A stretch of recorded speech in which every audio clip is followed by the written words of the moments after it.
Salam Bapak Ibu dan teman-teman sekalian. Perkenalkan, nama saya Adelia Buni. Saya dari jurusan Psikologi dengan NPM 2508109. Di sini saya akan mengajak kita sama-sama untuk merenungi firman Tuhan yang terambil dari 1 Tesalonika 4 ayatnya yang ke-11. Dengan judul perikop nasihat supaya hidup kudus.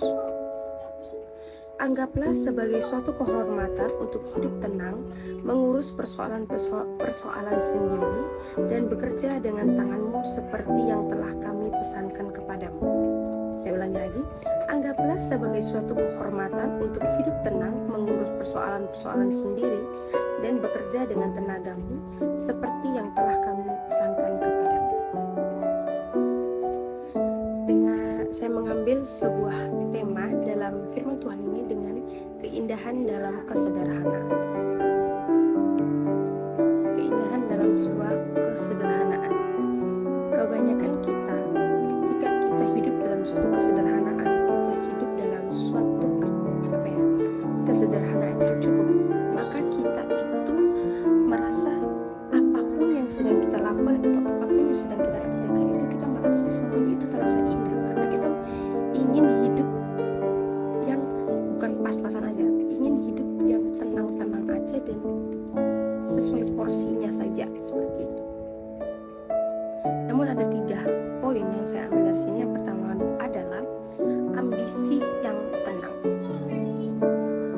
Ambisi yang tenang ini yang dimaksud adalah ketika kita mengejar sesuatu, kita mengambil sesuatu keputusan ataupun sedang mengincar sesuatu, kita melakukannya itu dengan tidak mengandalkan segala cara yang bisa dibilang sampai cara negatif pun kita lakukan untuk mendapatkan sesuatu itu.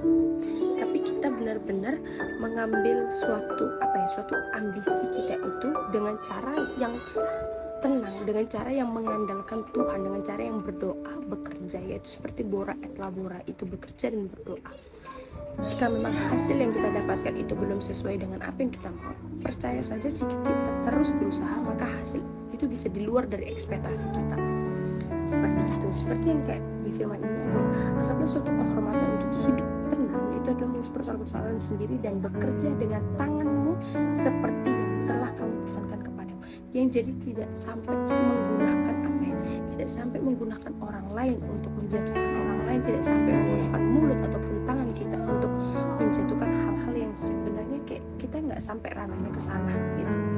Maka di dalam Tesalonika ini juga tadi saya mengambil ada poin yang kedua, yaitu adalah mengurus persoalan sendiri, yang dimana kayak kita itu di dalam keindahan hidup yang sederhana ini, kita itu tidak perlu untuk ikut campur urusan orang lain, ikut menjahati orang lain, ikut menghujat orang lain, ikut kayak seakan-akan kita itu tahu banyak di dalam kehidupan orang tersebut, seperti itu.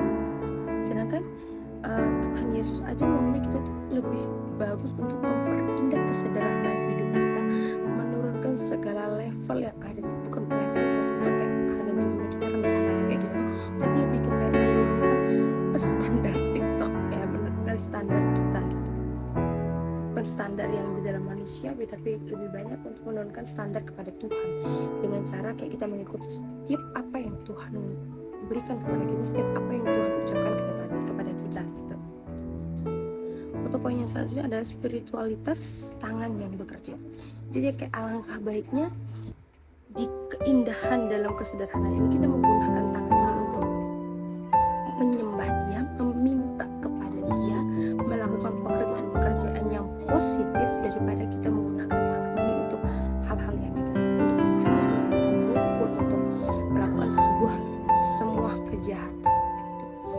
Mungkin kesimpulan dari firman Tuhan yang saya berikan ini adalah keindahan yang sederhana itu dimulai dari diri kita sendiri, di mana kita menciptakan hal-hal positif, kita menciptakan hal-hal yang ada Tuhan di dalamnya, maka kita bisa untuk melakukan semuanya itu sesuai dengan hal atau apapun yang Tuhan mau, dan Tuhan akan memberikan keindahan di dalam kesederhanaan yang sudah kita perbuat itu. Baik, sekian dari khotbah saya. Saya ucapkan terima kasih.